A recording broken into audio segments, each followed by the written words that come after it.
means at some of the city's best restaurants, workers don't wear gloves while handling food, don't have hair restraints, and food sits out exposed on the counter. So some of the city's best restaurants get some of the worst marks by city health inspectors. For years, we've taken you inside restaurants to show you where things have gone terribly wrong. But restaurant owners say it's the city inspection process that's wrong. To me, it's not fair. It's just not working. And like I said, people throw on gloves, they put the thermometers in, just because they have to satisfy the health department. I find it's practically impossible to be perfect. Does this health inspection report reflect what Pete's Tavern really is like? Absolutely not. Absolutely not. So you don't think the health inspection reports are necessarily accurate? No, I don't feel so. These rules are strict, but they're strict for reasons, and we would rather err on the side of caution than really afford restaurants judgment on what's safe or not safe.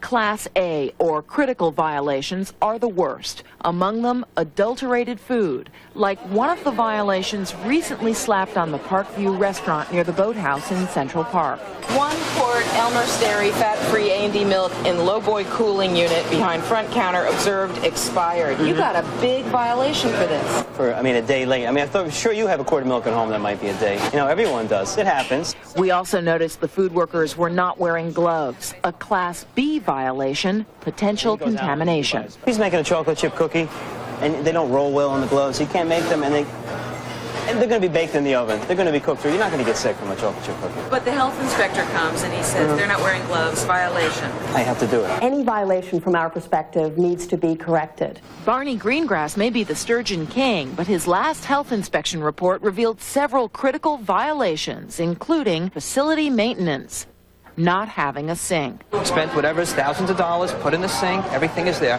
So when they had the reinspection, I passed with flying colors, as you saw. But what does it show? It says I did not have a sign at the hand wash sink that the employees have to wash their hands. Slapped with another violation. When the health inspector says something like, you know, don't keep the baked goods out in the open. Right. Well, how come you still do? To be very candid with you, sometimes too, so if you look on this side, they are covered. On that side, it's not covered. I mean, on the bagel bin, it is covered. I mean, it's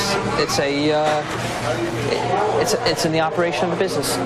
You know, things don't get done perfectly. Then there's Pete's Tavern, the oldest bar in New York City. If they see something that just resembles a mouse dropping, it might have been there for 400 years maybe, you know. And they're talking about rodents. They're talking about hot food's not hot, cold food's not cold. They're not wearing gloves. They're not wearing hats. You're still a great restaurant in your view, I'm sure. Right, of course. It looks from the inspection report like your restaurant's very dirty. Yeah, that's not true.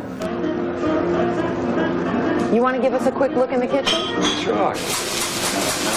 It still looks good enough to eat here, though I probably don't need to point out at this point there were no gloves and few hats. Andre, put on gloves.